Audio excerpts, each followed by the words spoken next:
If you've never been presented the opportunity to visit a product training facility, well, we're about to change all that. We recently visited the Caterpillar Edwards complex in central Illinois, where we had the opportunity to check out new sustainability level equipment as well as new offerings such as the sleek 305C compact excavator. Hey folks, we're at the Caterpillar Edwards training facility in Illinois, not far from Peoria, by the way. And we've been looking at all sorts of equipment. I'll tell you, this place is just, this is really some operation out here with everything that can go under a roof. But one thing we're looking at, we looked at the big, and now we're looking at the small. Eric Mayfield is with Caterpillar, and we're going to talk about this sweet little machine. It's a 305C. It's a combo excavator and pusher, and you tell me. Absolutely. Yeah, it's a very handy machine, very easy to transport. It's used in the residential application a lot by landscapers, building construction. It can get into a lot of places the larger machines can't. Well, I'm just saying from the standpoint of standing here looking at it, that its footprint is not only narrow, but not very, long, and the maneuverability of this particular machine's got to be great. The swing, the tracking, everything. Absolutely. This is one of the compact radius machines. So by having a shorter tail on the back, right, if you will, it doesn't get much wider than its track width when you swing it. So it's a lot easier for the operator to work in compact areas. And it also has the boom swing feature, so you can swing the boom side to side in addition to swinging the whole machine. But this has got to be as a basic machine for, let's say, a contractor who's in business, sure, wants to, emphasize residential or maybe driveways or, like you say, landscaping, yep, even laying pipe. This would be good for laying pipe, yep, would it not? Yep, it definitely would, and you can. It comes with the backfill blade here. Right, I was going to say. You can get an optional angling blade. Oh, you can. Angle right or left, so that will help increase your efficiency and sure, production for backfilling once you put in some pipe or done an excavation. What about operator comfort? What are we talking about here? It looks pretty comfortable. Got joysticks on both sides? Yep, it's got full pilot controls, so easier for the operator to use, less effort, very smooth hydraulics. Down here on my right is a pattern changer. Okay. You can change the joystick pattern from excavator or backhoe, depending on which the operator's used to, so that's good for productivity and safety as well. In the cab, you can adjust the seat, recline it, the armrests are adjustable, and a few safety features. The machine will not start unless the lockout here is up. So all right, you can't inadvertently start it when you don't want to. Sure. So that's a good safety feature. Are we talking about an environmentally sensitive machine?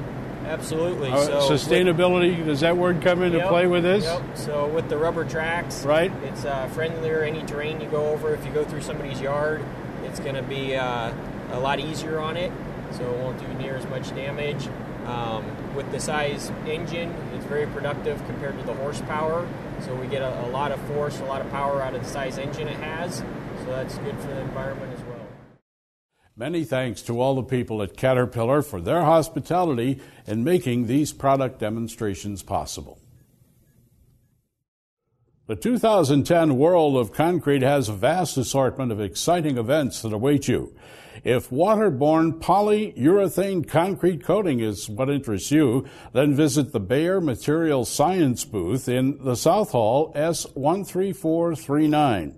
This new product offers outstanding graffiti resistance, ultra-low VOCs, and is a sustainable, friendly option. Again, that's the Bayer's Materials Science booth that's located in South Hall, S13439. This year's World of Concrete show is being used to showcase the merger of Paladin of its light and heavy construction companies. The new Paladin Construction Group consists of the well-known brands of Bradco, JRB, Sweepster, C&P, Custom Works, FFC, Harley, and McMillan. This combined entity provides the concrete construction industry with hundreds of couplers and attachments for all types of equipment. The American Concrete Institute is holding 3 certification training seminars and examinations during the convention. If you're interested, then you're encouraged to register online at acicertification.com or worldofconcrete.com. And if you're in the business of concrete countertops, well, then visit the Envision booth in South Hall S13451. This company has a complete kit that includes 8 colors: filler, sealer, mesh, and a polishing pad. A great idea for the residential customer. That's the Envision booth, South Hall S13451. Sustainability appears to be the watchword going forward for the construction industry, regardless of what area you specialize in. As Executive Director of the Tilt-Up Concrete Association, Ed Sauter is well-versed on the subject as our editor of Concrete Contractor magazine, Rebecca Wasilewski, discovered. Well, thanks for joining us today, Ed. You're welcome. Thanks for making the trip down here. Sure. Why don't you tell me a little bit about the current trends you're seeing in the construction industry in regards to tilt-up concrete? Probably one trend is, of course, not nearly as many what I call big boxes being built. The distribution and manufacturing sectors are slowing down, so contractors are now looking elsewhere. So we're seeing more retail, more school construction, more basically non-large, more smaller buildings. We also find that they're getting a little more creative.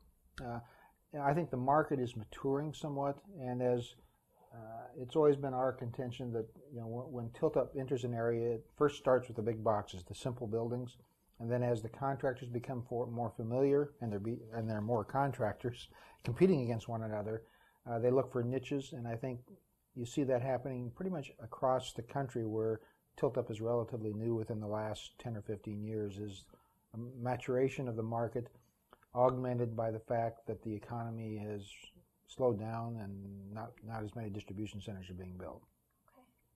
Okay. And then I think you're seeing more in this creative side, more curved panels, more thin brick type of applications. They're moving into a higher degree of finish for a lot of the structures. Okay. And how are the Tilt-Up Association members embracing sustainability? I would say wholeheartedly. It's been our position that tilt concrete and tilt-up in particular have always been green and sustainable. We just have done a very poor job of educating the public as to the benefits. I mean, it's local materials, it's a very energy efficient product, very durable product, very low maintenance product, it's recyclable. Those things are inherent. We haven't had to do anything to make tilt-up sustainable. What we do have to do, and it's not just the tilt-up industry, it's the entire concrete industry, is do a better job of educating the public on the green and sustainable nature of concrete. Now, to that effect, you may be aware of the JSI, it's the Joint Sustainability Initiative. You probably talked about that at PCA, but we think that's probably the first concerted effort of the concrete industry to cooperate to address what we think is a serious shortcoming, and certainly in industry perception. Okay. So that will happen over the next few years, and tilt-up will be an integral part of that. Okay. We're seeing more LEED certified buildings. We're seeing a lot of buildings that certainly are built according to LEED and sustainable principles. The documentation for LEED can be very expensive, and that doesn't mean that the concepts that they're promulgating aren't valid. And so we have a lot of people that build to LEED standards even though they don't go after the certification. Okay, great. Well, I know that the Tilt-Up Concrete Association offers a certification program for contractors now. Can you tell our viewers a little bit about this program? Yeah, actually the certification program that's out there now is a joint effort between the Tilt-Up Association and the American Concrete Institute. ACI provides the testing expertise and the grading and administering the program, and TCA provides the technical aspects of it and most of the education. I believe now, I looked up the numbers, but I can't remember what they are. There's about over 1,000 technicians now and about 250 to 300 full tilt-up superintendents. It's an individual program geared towards field supervisory personnel. Okay. Now, and another exciting development for the tilt-up industry is that we are just starting to look at the concept of company certification. Obviously, the individual certification will be part of that, but the company certification will go far beyond what an individual is required to attain. We'll look at quality assurance, we'll look at safety programs, and a variety of other topics in order to qualify companies as certified companies. All right. And the impetus behind that probably is multifold. Number one, it's you have a lot of building jurisdictions that are requiring certification of almost every trade on the job site. And so rather than have some local company which really doesn't even understand the concept develop a program, we think that the program is better developed from within the industry. TCA, the Executive Director, Ed Sauter, and his recent interview with Concrete Contractor Magazine editor Rebecca Wasilewski. Now let's have a look at the many educational events on today's calendar right here at World of Concrete 2010.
Contractors, are you looking for the latest industry ideas? The Concrete Contractor e-newsletter is your solution.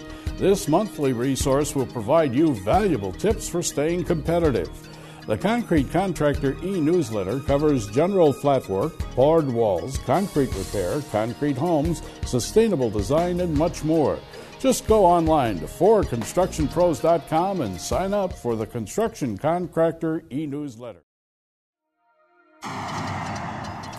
Construction pros have discovered a wealth of information available at forconstructionpros.com. As the umbrella website for the popular Equipment Today, Asphalt Contractor, Pavement Maintenance and Construction News, Concrete Contractor, and Rental Product News magazine, it's where to get the latest industry updates. forconstructionpros.com, the robust, interactive resource for every construction pro. You're watching the forconstructionpros.com Web Daily Newscast of World of Concrete 2010, and brought to you by Caterpillar, making sustainable progress possible. The American Concrete Contractors Association 2010 Awards Program final winners will be announced at the convention. The Decorative Concrete Council, a specialty council of the American Society of Concrete Contractors, has held its 2010 contractor competition, and the results can now be revealed. The focus is to recognize outstanding decorative concrete projects around the world. Competition was open to both ASCC members and non-members and had to be submitted by the end of last September. The criteria is always tough.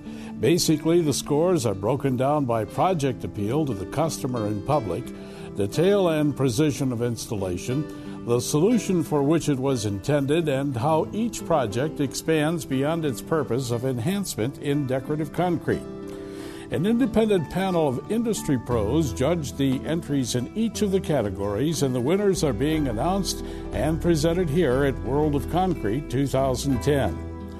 Finishing first in the cast-in-place category of special finishes over 1,500 square feet is Bay Area Concretes Incorporated of Livermore, California, for their project of the Fillmore Center Plaza. In the concrete artistry over 1,500 square feet category, first place goes to T.B. Panic & Sons Incorporated of San Diego, California, for their project at the San Alejo Nature Center. Deco Illusions Incorporated of Roanoke, Indiana will take home the winning entry for Cool Waves in the vertical application category in the 2010 DCC competition. In the category of concrete overlays stamped over 1,500 square feet, the winning project is for the Vineyard Wine Company and done by Sun Surfaces of Orlando, located at Winter Garden, Florida. And in the judged category of cast-in-place concrete stamped under 1,500 square feet is Lloyd Residence Steps, created by Lloyd Concrete Service Incorporated of Forest, Virginia. As you can see, the complexity and uniqueness of these projects is simply beautiful. The extent of design, craftsmanship, degree of difficulty of layout and installation, project challenges, accessibility, budget, weather and owner requirements, as well as the ecological and environmental factors had to be strongly considered before the first product batch was ever formulated. The Decorative Concrete Council, the Specialty Council of the American Society of Concrete Contractors, is pleased to recognize all of the projects submitted for the 2010 competition, wishes to thank all of the entrants, and extends its congratulations to this year's outstanding winners.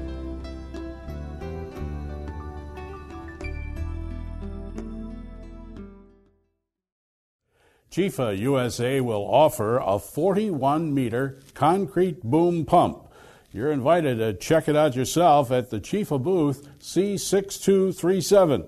But right now we're going to give you a bit of a preview.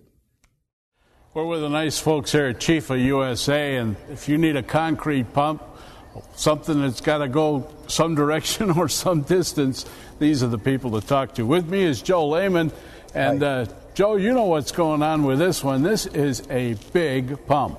Yeah, it's not one of our biggest. It's one of the third biggest, but this is a K41, which is a 41-meter boom. It's an RZ configuration with an X configuration on the outriggers. The R configuration means that the first two sections fold. The Z sections are the last three. The K configurations are the type of outriggers that are on the unit are configured in an X configuration. Now, what about a pumping capacity for a unit this size? Do you need something that's, let's say oversized, or something that'll meet as far as this unit's concerned? Well, we sell two different types of units. We have an 1808 pump cell, which is 180 cubic meters by 80 bar. Okay. The other one that we have is a 1506 pump cell, which is 150 cubic meters by 60 bar. 3 axles? Actually, this has 4 axles. It has 2 front steer axles, and it has 2 tandem drive axles. And pretty maneuverable? Yeah, gets you around some tight corners and stuff with the extra axle. Now, 41 meters, you're talking about putting in some pretty heavy-duty concrete. Basically, the 41 meters is to give you the reach to reach out over something, or to reach to something, or up to something. So you're basically getting the reach from the 41 meters. Looking good. It's a really good-looking piece of equipment. Thank you. Yep. Joe Lehman with Chifa USA. Thanks for being with us. Hopefully, your first day of World of Concrete 2010 provided you with outstanding ideas and information to take you into the future. We're grateful to Caterpillar for their sponsorship of these Web Daily Newscasts. Caterpillar, making sustainable progress possible, and to all the folks at forconstructionpros.com for their hard work in bringing this program to you. I'm Roger Mann, your host. Remember, you can go online anytime at forconstructionpros.com to review these programs. And I invite you to tune in tomorrow morning between 6 and 9:30 a.m. for another edition of the Web Daily Newscast.